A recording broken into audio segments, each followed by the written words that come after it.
Because of black coffee. I don't No, know but how I much have black coffee. I don't know how much you love black coffee. I have black coffee only. Okay, let me just practice my intro once because after that I'm pretty confident. Just tell me my hair is okay, no? You should have that on record. I'm a vain priest. Pray for me.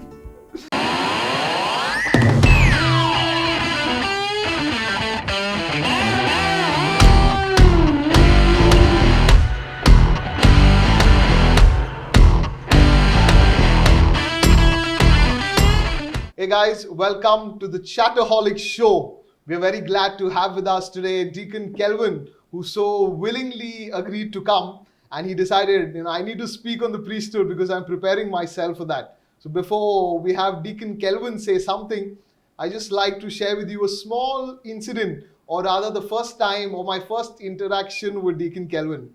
3 years back, I joined the seminary, and we have this football match, the newcomers versus the rest of the house. And Deacon Kelvin is the star footballer of the seminary. So, in this very first day, I was in the goal, or I was made to stand in the goal as the goalkeeper, and Deacon Kelvin was playing centre forward. I think 5 minutes within the match, he came charging in. I always thought he kicked with his right foot, or I thought he kicked with his right foot, and I charged towards him, and he scooped the ball over my head into the goal. And in another 5 minutes, he comes charging again, and this time I wanted to stop him on his left foot, and on the right foot, he scoops the ball again over my head into the goal. And what happens next? I've been thrown out of the goal and made to stand outside. So that was my first interaction with Deacon Kelvin. Welcome, Deacon, to the show. Very glad to have you. Be here. So, I think we're going to discuss all the questions that have been asked by our viewers, especially on Instagram. And the very first question a lot of young girls have asked me is, why did this handsome man decide to become a priest? Like, what inspired him to become a priest? He could have done so many things. Why priesthood? Those girls are all the fake accounts that I had made to put those questions. Oh, I see. No, I'm just joking. But I think when I look back at, even I've had this question in my mind that why exactly I wanted to be a priest. And when I look back, I think that I never really had this desire of becoming a priest. And I'm not saying this like for you to be worried about my vocation. I'm not leaving the seminary. But what mattered to me for the longest time was that I wanted to be a friend of Jesus. I think that was the most important thing in my life. The fact that I wanted to be where Jesus is always. And to me, I could be very close to Jesus by becoming a priest. It might not be something that will work for everybody. For someone else, it might be through marriage. Someone else, it might be through a single life. But for me, it was through the priesthood. And I think that is what motivated me. And even now, I think when I think about it, what keeps me going is that I find myself close to Jesus through the priesthood. And that is the reason, that I joined the seminary and I am here today. My whole experience of the priesthood came from that, wanting to be a friend of Jesus. Was this call or did you hear like God's voice? Because generally I'm asked, Rolvin, did you hear God's voice? Did God tell you audibly? Did you hear God's voice? Or was it a process, where you decided it was, I'm not one of those, those all-time stories, like how you hear of people saying that right from my childhood, I heard of this call and I knew that I was becoming a priest. I think when I was young, for the longest time, I remember I looked forward to getting married. For me, marriage was a beautiful thing and I looked forward. And I think one of the reasons was my parents share a very good marriage. And being at home with my parents, my sisters, and we are a very close-knit family. So looking, up to them, it was something that automatically created in me a desire that this is what I would want my future to be like. Have a nice family of my own, and it's a sweet, happy ever after kind of a story. But as I started growing up, I never really had the desire of becoming a priest, to be honest. I was like any normal child was. I was not born with a scroll that said, yeah, make him a priest or something like that. So I was a normal childhood. And in my childhood also, and as I was growing up, I had, normal attraction to girls and, studies and games and sports. All of this took priority in my life. And I never really had a personal experience of God. It was only after my 10th, I was, called to attend a youth program by the Couples for Christ Youth. When I went for a camp, they had a 3-day camp. And my motivation to go for that camp was also that, I would be away from home with my friends and spend some time there. I didn't have my parents to like tell me what to do. So I went for that camp. And at that camp, I remember that was the first time I experienced God's, love for me.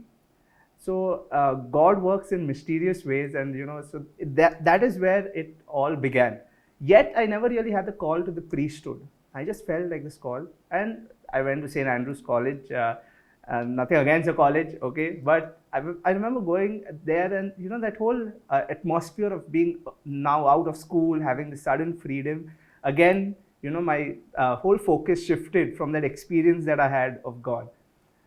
However, after I finished my graduation, I reached a point where I thought that I want to give the best years of my life to God. I don't want to be like all those who are like 80 and 90 and then come to church, to pray because now I know I'm going to die. Nothing against those who are old. Please come to church. Okay, we love you to be there in the church. But I wanted to give the best years of my life, like the prime of my life, to God. And so I decided to be a full-time missionary with the same group, the Couples for Christ Youth. When I decided to be a missionary, they sent me to this area in the northeast, Jharkhand. And I was in charge of, all northeast areas like Jharkhand, Bihar, Patna. And I remember going there, conducting formation programs for youth and children. While I was living there, those people had a certain joy in their hearts, even though they were absolutely poor. Like not the poverty that we see around, not like beggars on the road. Like they were absolutely poor. They had nothing. But yet the joy that they had, the openness with which they accepted me in their homes, and I lived with them. It was there that, I felt like God is calling me to do something more. It was there that I felt, I need to, God is pushing, something in my heart. And I felt like this attraction, like a magnet pulling me towards Him. It was at a Eucharist there that I felt that very strongly. And so I came back, I remember, and having no idea how you become a priest, because, it's not something that I had thought about. So when you have nothing, when you don't know the answer, I did what everybody would do, go on Google. So I went on Google and I typed, how you become a priest in Bombay. And the seminary number popped up, and that's how I landed here. And that's how I'm here today. Okay, it's like the shortest vocation story you can hear from me.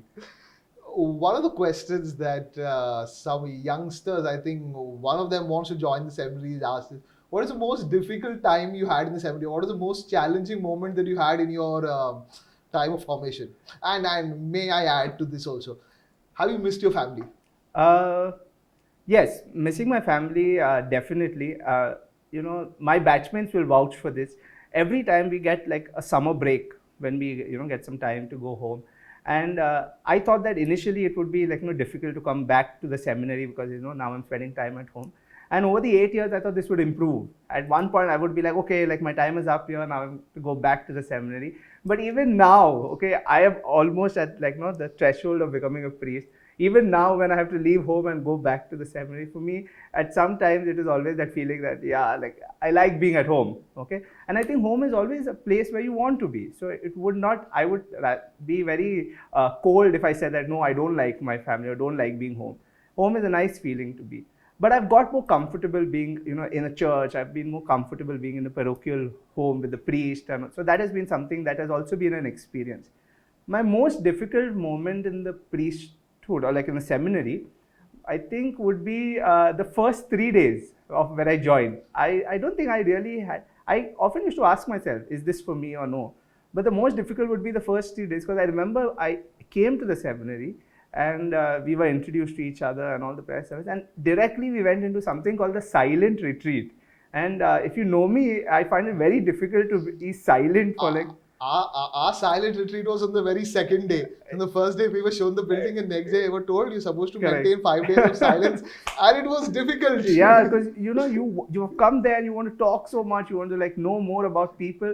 But for me, that was an experience. I've had moments of whether this is for me in my seminary, but I don't think those moments have been difficult. I think they've been it's been a process that everybody goes through in the seminary. So it's not a difficult moment as such, but yeah, you have those moments where you feel like questioning yourself, is this for me?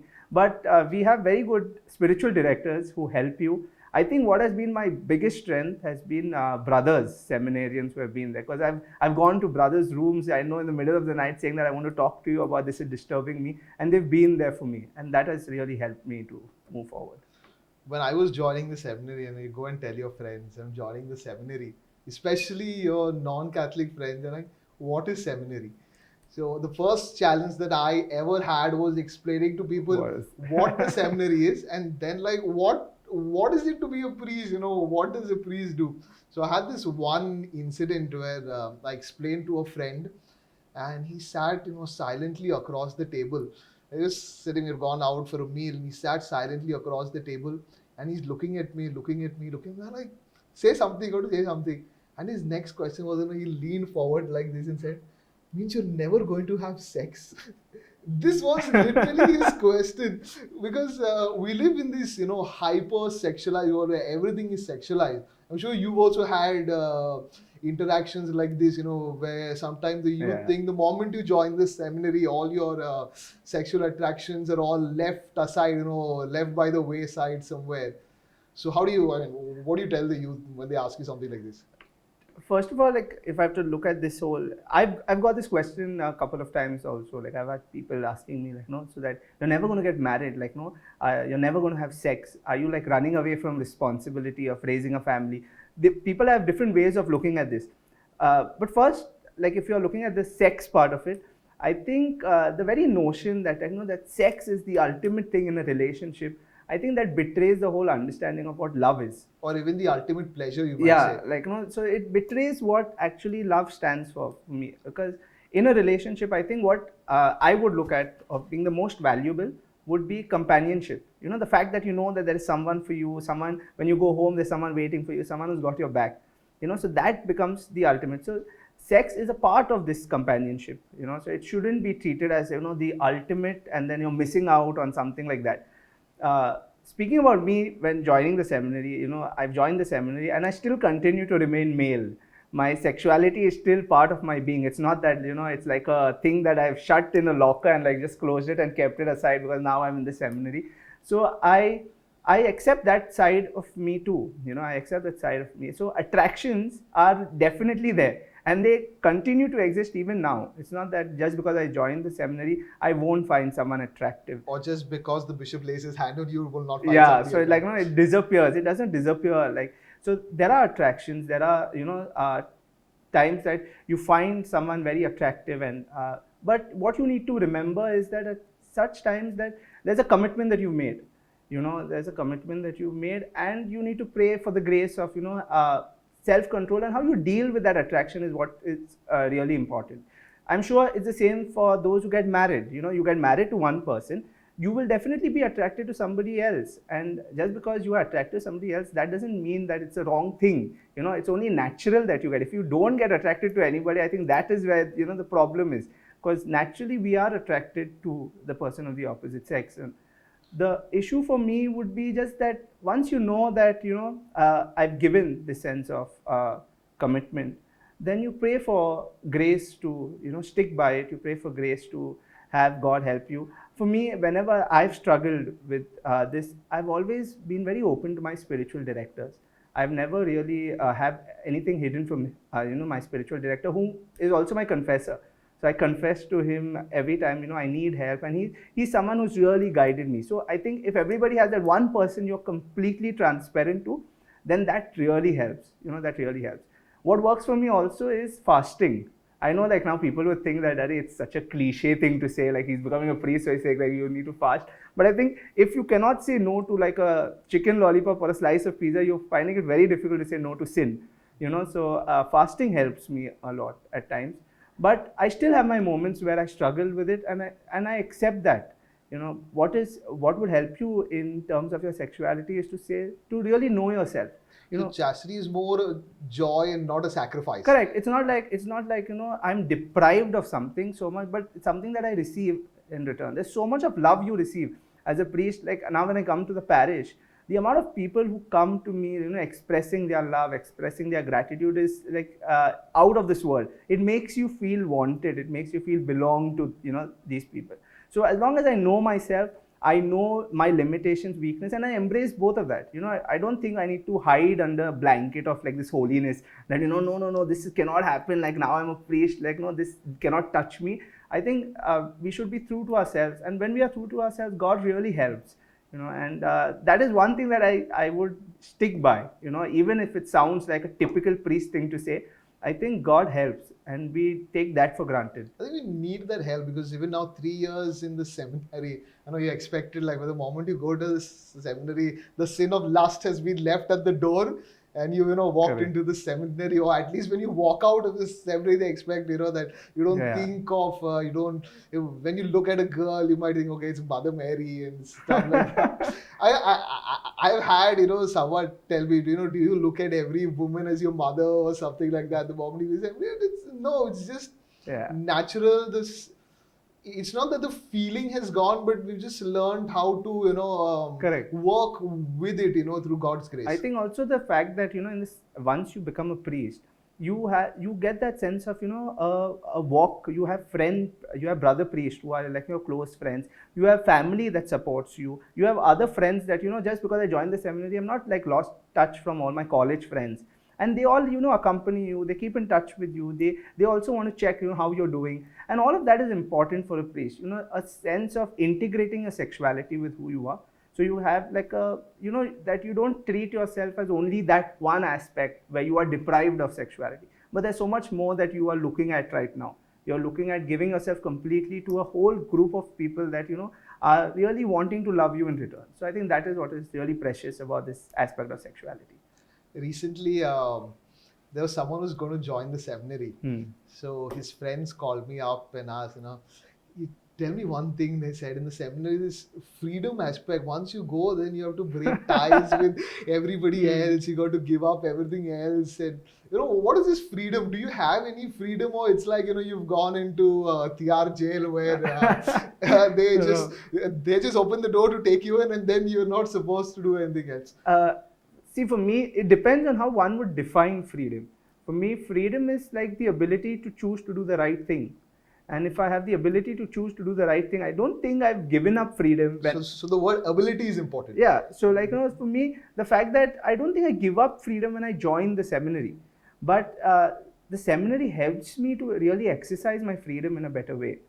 I understand where this question is coming from. The people have an idea that the seminary is a place where we live miserable lives, where we are tortured every day, and we are only on our knees praying. And what I would like to tell all of them is that it's not true. Also, I've been asked, how long do you all pray in the seminary? Do you all pray like 12 hours a day or something like that? And I think prayer is so much more integrated into everything we do. You don't want to separate your actions from what actually. Because people have a notion that I think in the seminary the only thing we do is pray. Because I know people have often asked me that what part of the mass have you reached now? Because they think that over the period of 8 years we are learning different parts of the mass to say. So they think that first year we are doing this part, second year, because that's the only thing we do. But when you join the seminary, that's the only thing they think we do. Correct. So only when you join the seminary, you realize that there's so much more to seminary life. And seminary life is really fun. It's not something, it's not boring in that sense. One of my, my best memories of being in the seminary, which I will definitely miss now that I'm moving out, is that when a brother goes home, in the evening, the brother often gets tiffin or something from, like the mother has made at home, like whatever, however small it might be. And then in the night, you get a call saying that, yeah, I'm getting this, please, gather in my room or your room, and we decide a common place. And then you have like these 25, hungry men sitting in one room with their spoons, ready to just dig into that tiffin, which gets over like, if you're late, you don't get anything. It's even amazing how 25 people eat from one plate. Yeah, correct. Because, you just don't get anything. So you have to be on time for that. But that's my memory of, spending time with brothers. So I don't think I've lost freedom in that sense. It's just that seminary life has a certain disciplining to do. You have a certain disciplining, you have to live a certain lifestyle, which any vocation would have. If you're becoming a doctor, if you're taking up teaching, there's a discipline that you have to follow. There's a lifestyle that you follow. And that same goes with the seminary. So seminary only trains you to live a life that is more suited to be a priest. It's not that you have to give up your freedom, but to use that freedom in the most responsible sense. Oh, well, let's talk about the fun aspect of the seminary, because I think that is one aspect that a lot of people think that we don't have at all. That's one more sacrifice. You sacrifice your sexual life and you sacrifice your life of fun. And you're just all the time studying and praying. I know there are so many instances in my 3 years in the seminary that have been absolutely glorious. Especially the one during games. There are like huge number of stories that we can tell. Then the pranks we play on each other. Correct. You want to share a prank or two that you've done, or that has been done on you? I will share the pranks, but I don't know whether it will land me into some trouble after this. But I will share this harmless, like, without taking names.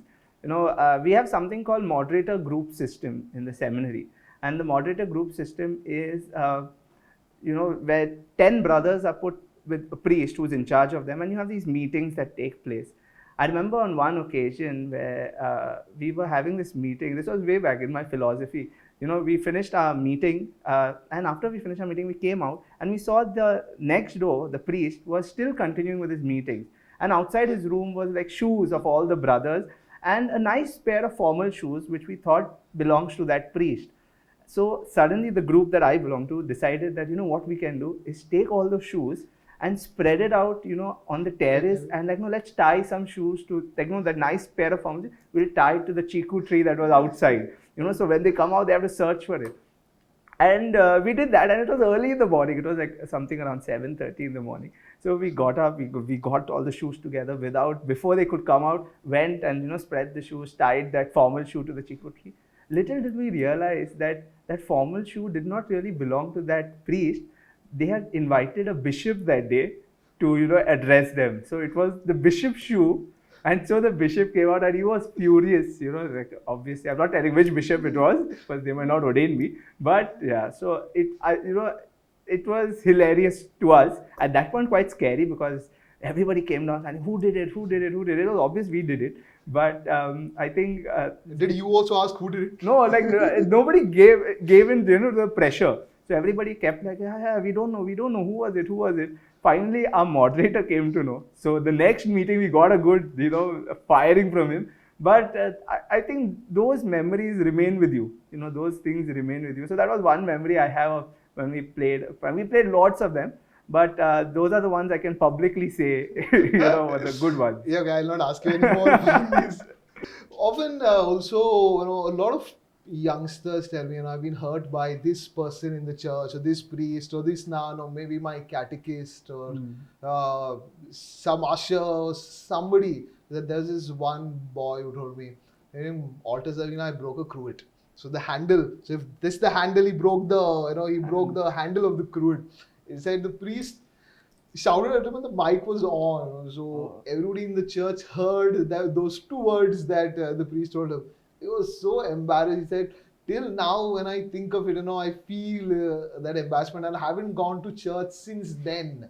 So there are these, incidences of hurt, and we also realize that, as seminarians, we're not perfect. And I also realize, like, after 5 years or 6 years, when I get ordained, I'm going to be far from perfect. Yeah. And there will be instances when I hurt somebody or somebody has been hurt. So how do you help somebody who's been hurt by an incident, or say, I'm not coming to the church? So what do you tell?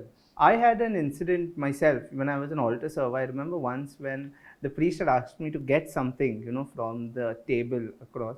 And I carried the wrong thing because I got confused with the names, the chalice, ciborium, and all of those fancy names when you are, in school.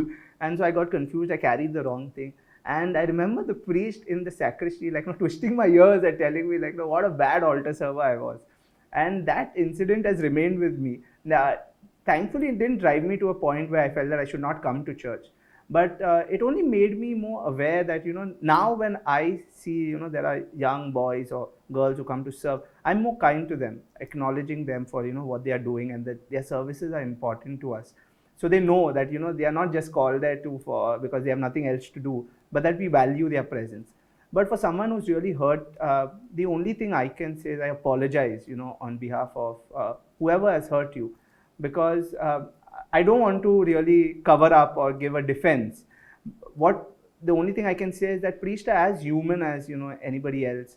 Sometimes it gets difficult for you to understand the side of a priest, because when he behaves rudely or he speaks harshly. And I've also experienced that. I've seen priests, be rude to others. I've seen priests be rude to me. to forgive is a process. It's not something I can't give you like do these 3 things and you know that you will reach forgiveness. It's a process. It might be different for different people. Probably what might help people is sharing this experience with someone.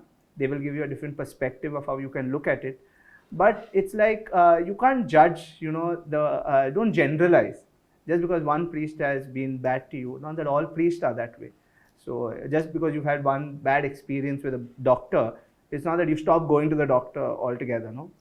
Similarly, so if a priest or anybody in the church, if you've had a bad experience, what I would think is to remember that you are not there because of that priest. You are not there because of that person. It's your relationship with Christ that calls you there. So try to overlook that. If it's really difficult, share it with someone. Sometimes, if you can, share it with the person who has hurt you. You can tell the person, you know, that Father, you did this. I think this was what upset me. Because I know that so many times, it's not that consciously I want to upset people, but sometimes, you know, I'm thinking something, I'm walking by, people wish me, you know, like, good morning, Deacon, good evening, Deacon, and I don't, you know, hear Respond. it. Yeah, and then they think that, is Deacon upset with me? That's why I didn't respond. And, you know, there's this whole overthinking that starts. And then they tell me later, and I tell them, no, I wasn't. I was probably thinking something. So it might have been one of those instances where, you know, the priest didn't really mean to hurt you, but he said something.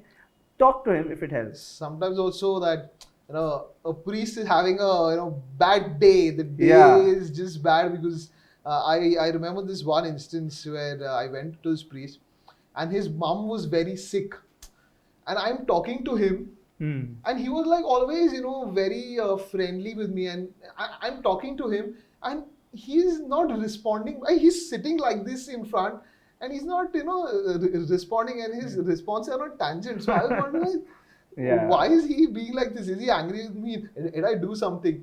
Only the next week did I come down on that day, on His that mom. morning when I went to meet him. He came to know that his mom was, you know, really unwell. So it's also possible that sometimes, you know, people Yeah. are having a bad. I'm not making an excuse for somebody, Correct. but you know, it's also No, possible. it's true that, because you know what happens is, like, when I look at myself now, if I had to do a mistake about think 10 years back, it would have been accepted by people, or it would have even been overlooked. When you are a priest or as a deacon now, when you do some mistake, it automatically gets magnified. You know, because like a deacon did it, you know, like a priest did it, and that is not like a excuse that I can give, because that is a life that I've chosen to live. No, so, and God has called me to be aware in that sense. So I have to be more careful about what I say to people. But it is difficult to always be the happy one. You know, it's difficult to always be joyful, always be smiling. But God gives you the grace, God helps you. But if someone is really hurt, I think what we need to remember is that, you know, we as priests, deacons, as brothers, seminarians, all of us, along with them, walk together, you know, to discover. It's not that we have one step ahead, that we, you know, so we walk together. So you have to understand us, we understand you. Let's help each other become better. before we go ahead, I'm going to play a small game with you. Okay. So Like a rapid fire, no? no. This is something different. Okay. Okay. So in this box there are a few chits. So you got to pick up a chit. Okay. So this chit says John the Baptist. Now you're not supposed to tell me the name. You're supposed to act out John the Baptist. Once that's done, you can put the chit in this, so we don't get the same chit all over again. Okay. So I have to act out. These are what characters from the Bible? These are characters or events or something. So you do one, I do one, you do one, I do one, and we'll see how many we can do in 4 minutes, and we'll let the viewers judge who's a better actor. I bunked a couple of my scripture classes in seminary. Okay, so I might not know only these figures. Okay, so we're going to ask our team over there to tell us when 4 minutes are done. Okay. Okay. So I pick up and I act. Yes, you can pick up and you can act. Okay, we look at the team and ask them if they are ready. Ready? Okay. Okay. So Beard. Elijah. Old Testament. Abraham. And Lot. Marriage. Abraham and Sarah. Yes. Perfect. Okay, this year, let's no? see. Very good. Not bad, not bad. Too much pressure. Okay, Old or New Testament? It's a both. Oh, both. There's something with both. God. Okay, no. Jesus. Okay. Jesus is the way. Mother Mary. Jesus gave his life. Jesus is a child. Lamb. Jesus is a lamb. No, eat. Stable. Manger. Manger where? Bethlehem. Bethlehem. Bethlehem. Oh, not bad, not bad. Not bad, not bad. We're done Quite with two. embarrassing. Okay, so this no. Okay. Eating. Last Supper. Multiplication of loaves. 5 loaves and 2 fish. Yeah. I'm good. I don't know whether to say I'm good you- at guessing or you're good at acting. I think you know the Okay. Bible better. Okay. Okay. 2 of y'all. Okay. 2 of y'all hitting something. Soldiers. No, killing. 2. Killing. Killing. What are 2 of y'all killing? In the Old Testament. 2 people killing. Cain and Abel. Perfect. Very good. Okay. Very good. Okay. How do I act this? But okay. God coming down. Jail. Key. You gave the key. Jesus gives the key to Peter. Peter. The way. You know, I had acted as Peter. I can't guess this. Can I say it might help you? Your first scene of your In prison. Yeah. So what did Peter? Peter in Escape prison. from prison.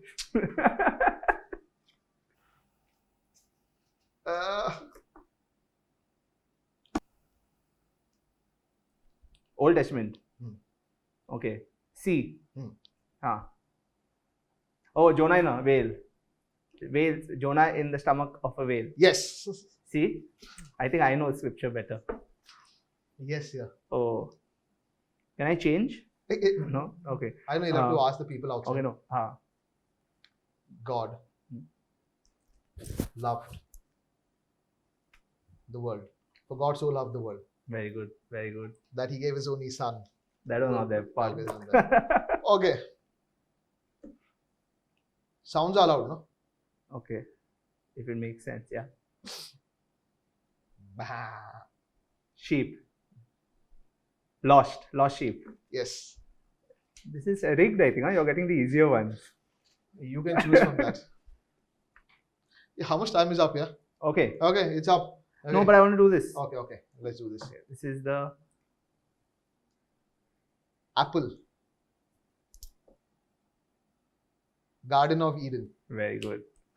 Okay, now it's done. I'm good at guessing. Okay, we're going to keep this back down. It was good fun. Okay, now for the last few questions that we've got on Instagram. Okay, we already done some, like do you miss your family, etc. Okay, now let's see. Can you pursue your passions along with being a priest? So if you have a passion of music or sports, or can you pursue your passion with being a priest? I think you can. There are so many of us in the seminary. You will know them that who are still practice with their guitars and they try different things. We have something called a cultural program that happens once a year, and there's so many who are good at acting and their acting skills come out. So a seminary is not only about studying and praying. There's so much more that we do. We have extracurricular activities, and drama is the highlight of the seminary. We'll put some pictures of me acting. Yeah, in all the because it places. was because there's so many of us who come out with those skills. You have people who learn the guitar, people who have danced on stage. I remember the first day I joined, I danced on stage, and I cannot dance. I was just like a ball that was bouncing. But it was so seminary brings out that side of you. Definitely, all that is geared towards finally the message of Christ. Your passion cannot take the forefront of that is not the reason you join the seminary.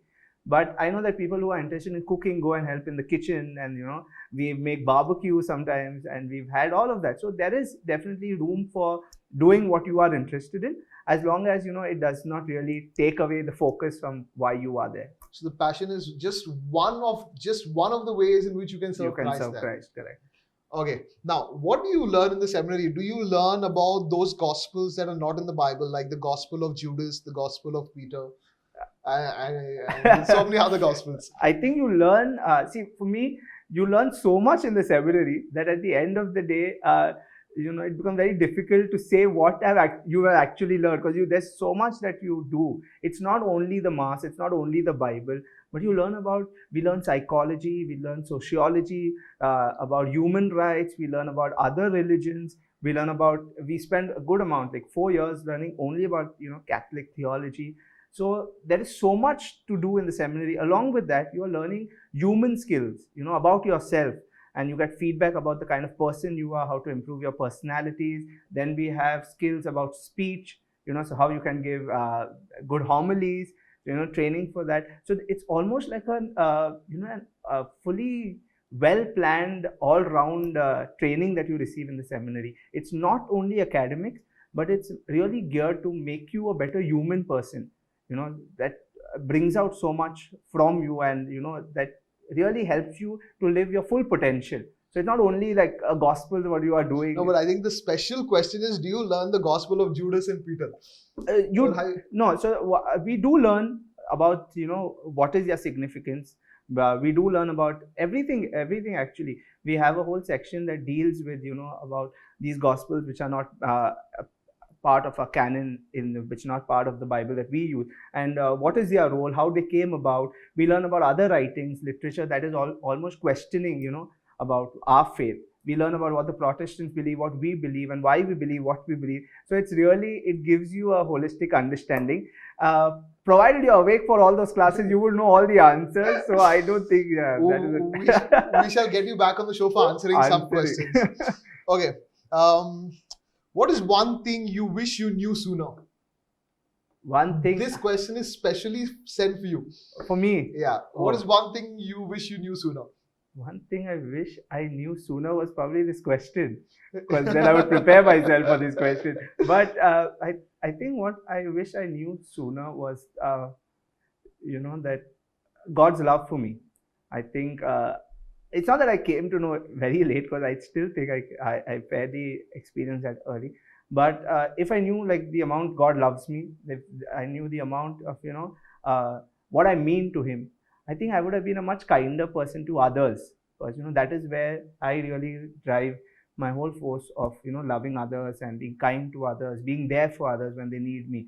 So if that was an experience that I think I would have got much earlier, I would have been much kinder. I would have hurt less people, been rude to less people, and mean to less people. Okay, now the next question might just put you on the spot a little bit, but then that's the fun. Okay, I know you've not heard. I know you haven't heard confessions yet. But what is the most embarrassing? I mean, how do you confess your embarrassing sins? How do I confess my embarrassing sins? Or how should one confess embarrassing sins? See, I remember that when I was growing up, I was like this typical guy who didn't want to go for confession. So I completely understand when people struggle with this aspect. I'm not going to be like, no, you have to go for confession. God loves you and all of that, because that is all true. Don't get me wrong. I'm not saying don't go for confession, but I struggled as a youth also to go for confession, and I used to try to make my sins sound better, if you know what I mean. Like if I stole something, I would say, Father, I borrowed without asking, because it doesn't sound as bad as stealing, So I should try to find ways of sugarcoating my sins. But I reached a point where I felt that I was doing the same sin and just finding different priests, and then at one point you run out of priests. It's like you have to go to the person. What helped me is to have a relationship with a spiritual director. I have a fantastic spiritual director in person called Father Fellu, okay, who is a very old man, okay. The wise old man. Yeah, the wise old man, but who is extremely young at heart, and I can relate to him not as some elderly person or an elderly priest, but like someone like a brother to me, and he has been there with me, and I go to confess to him only. So so going back to sin, so I committed a sin and I go to him, and then again I commit the same sin, I go to him. There's only so many times that you can go back to him with the same sin, and since he knows me, he knows who I am, the personality that I have. He's really been able to guide me. I don't think I would have reached here if it wasn't for Father Fellu. Father Fellu has been there for me, spent late nights, really motivating me and lighting that fire in me, telling me that you can still do it. So I think your embarrassing sins, what you need to realize is that everybody's struggling, you know. So probably the sin that you think is like sounds so big is after all not so big, okay, because there's nothing that is so big that God cannot forgive you. And only it takes that courage of going, you take the first step and you'll see how God really reaches out to you. Also, there's no new sin. Only Adam and Eve committed the sin, Yeah, and after that, you know, Christ have heard all the sins that yeah, so it's not that, you know, he's going to be like all. Do people have bad experiences in confession? People have, you know, been yelled at. I have been yelled at confession. But at such times, as I said, you know, just look at a priest who is available for you, who can listen to you. And, you know, just look past that experience. For me, Father Felu was that person. For you, it might be somebody else. Okay. The last two questions before we finish. Now that you're getting ordained as a priest, what is the moment you're most looking forward to? Currently, the most, because you might be ordained any moment. Okay, I think the moment I'm really looking forward to is the moment of my ordination, because that itself is not happening because of, you know, the lockdown and the postponement. But I think, yeah, what I'm really looking forward to is, you know, going to the parish that I want to serve. Because for me, becoming a priest is really a beginning of a life. It's not that, you know, after 8-9 years of training, you know, we become a priest and then you say, yes, like I finally arrived and I've achieved what I've done. But it's there that I actually now begin a whole life ahead of me where I am called to literally, you know, have people experience Christ through me. As I think, as the song says, is the end of the beginning. Correct.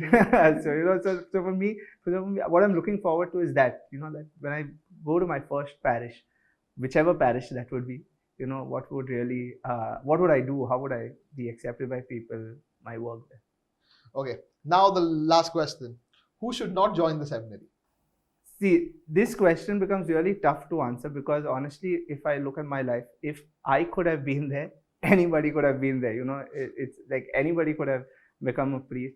It's often, I know myself, you know, often people come and tell me that you are a very holy person. You speak well, you do this well.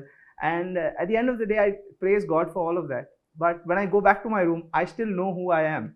You know, I know what my heart, I know what is really happening inside of me. I know really those secret sins that, you know, people don't see that side of you. And you probably only confess it to that one priest who like knows you completely. And after having all of this, okay, like after having known all of this, I think when God looks at me, God still tells that, you know, that I love you. You know, God still tells, I love you. I look at so many people in the parish who are, and I think that they would have made such better priests than I can ever imagine. You know, they know so much more, they speak so well, and they're so well trained in everything that they do. But yet, I have this image, you know, in my room of a face of Jesus, like, you know, smiling. And every time when I go back to sleep at night, even when I've spent like probably a day really down and out, struggling with sin or struggling with something that is bothering me, stressful day, I look at that image and, you know, I see Jesus smiling at me and saying that, you know, don't worry that I'm there. Don't worry that I still choose you. You know, I want you. And for me, that has been the most reassuring thing in my journey to the priesthood, that I know that whatever happens, God is there. So I don't think any person can be, you know, cancelled out as you are not for the priesthood, apart from those who cannot, you know, join those because who are already of married. no, yeah, because of like canonical reason, or you know, like you are not like accepted in the seminary for those reasons. Apart from that, I don't think we can judge anybody saying that you're not worthy, because I don't think we can ever say that I'll be worthy. Even now I say, even now I say, you know, I'm not worthy to be a priest. It's only God who each day makes me a little less unworthy as I come before Him. Sometimes I've had this experience, and I go to the Lord in the evening. I said, "Why did you call me?" You know, it's been one of those difficult days. You turn to the Lord and say, "Why do you call me? You got me only. You didn't get anybody else." Correct. And I remember I had a very bad stammering problem, especially when I was in the boarding. It was terrible. And I remember when I, you know, felt the Lord call me to preach, not to be a priest. I think I ran away for too long, maybe. But when, you know, God called me to preach, I turned to the Lord and I felt sorry for the Lord. I said, "Tere ko aur koi nahi mila. You got me only." So have you had that experience where you're telling the Lord, Yeah, why do you call Yeah, me? You know, it's been you been know, the it's journey sometimes is fun but difficult. sometimes it's so difficult to explain to people, you know, why God called me. And the most difficult people for me to explain, you know, to tell them that I'm called to be a priest is my own family. Because, you know, it becomes very easy for me to go and give sermons outside, preach outside. But when I tell, you know, at home that, yeah, you should love your family, be there, help one another. And then, you know, my family looks at me and says, yeah, we know that you only yourself don't do this. So sometimes it becomes difficult to, you know, really be that person that others see in front of your people who know you so well. And I've had those moments, difficulty to explain why God, you know, chose me. But as I said, even in those moments, I felt, you know, that God has really loved me and that He's walking with me. I've never felt abandoned at any point in my life. And I think that has been my biggest strength. Even now, I would like, you know, everybody to know that it's not that just because I'm sharing that, you know, I don't feel abandoned. It's not that I have some, very good relationship with God. I do have my moments, difficulties when I absolutely don't pray. I have my moments where, you know, I find it very difficult to sit with a Bible. I fall asleep, you know, like, and the best place to sleep in the seminary is the chapel, no? Morning prayer after you started I- till 2 o'clock in the evening. I've 2 had- o'clock in the night. I've had some of my best sleeps, you know, in the chapel at times. But even through those very difficult moments, you know, when you really struggle to spend time in prayer, I've still felt God never abandoning me, that God is very close, that He helps you, you know, and what God really wants is not perfection. God seeks growth, that today I am a better person than I was yesterday. And today I become a better priest than I would have been yesterday. So each day, am I becoming better? That is what, you know, I really ask myself. And I think as long as I'm going on that path, God is really there with me, walking with me. Okay, now this last question is for me, so it's my question. I know I said last, but now this is the last. This is the last. No, this will last. never end otherwise. This is the last. Okay. Last. So I finished 3 years. I'm going in for Regency. For those who don't know what's Regency, is that 1 year that we spend outside the seminary, you know, to get an experience of maybe interacting with people or learning to better interact with people, staying with the priest, staying with the people to get a better experience of what the priesthood is. So what's your advice for me? Advice. I don't know whether it's my place to give advice, because let me first get ordained. Okay, then. But I think what I could share from my experience would be, my best year was my Regency year. Okay, I did my Regency at Our Lady's Home. Okay, which is a boys' orphanage. Okay, so which is a boys' orphanage, and it was my best year. I thoroughly enjoyed that year. I think for any person who is in any year of formation, including me, and even after you become a priest, what you really need to keep asking yourself is like, am I really enjoying what I'm doing? You know, is there joy? Or is it become now like a burden that I'm carrying? And the moment you feel like it's becoming a burden, you need to really, I think, spend time reflecting why. And because moments where things got really difficult for me, I spent time thinking that why is it becoming this way? And that has really helped me. Even when I was outside, even when, you know, people came and interacted with me, the love that people showered on you is immense, you know, and it's something that really motivates me each day. Even right now, I'm, you know, staying in the parish, and the amount of people who will message me saying that we were so happy to see you, and, you know, it's nice to hear your voice. I think it is incredible, that feeling, you know, that people really miss you and people are there for you. What really also helps is, as I said, prayer. Okay, I know that sometimes it gets very difficult and you get so busy with your whole schedule of, you know, working, but never really giving up on, you know, your commitment. Like I used to call it my date with God, you know. So I had my date with God, and that was my time with God, and I kept aside everything else because that was only for me and God, and that motivates you for the rest of the day then. So Deacon Kelvin, thank you so much for spending this time with us, and me and everybody who's watching. I hope this whole chat will help people join the seminary and not leave the seminary after this. I'm sure many more will at least contemplate joining the seminary. It was nice talking to you. I hope we've answered all the questions, and if we haven't answered all the questions, Deacon Kelvin is on Instagram, and you can just text him and he will get back to you. Very good. This was a nice way to increase my followers. Thank you. Okay, once again, thank you so much. Thank you. Keep God praying for bless. us. I hope you've enjoyed this video. Do not forget to share it with your friends and your family.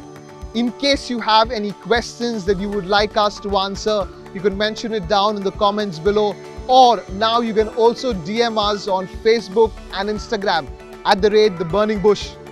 Do not forget to like, share, and subscribe.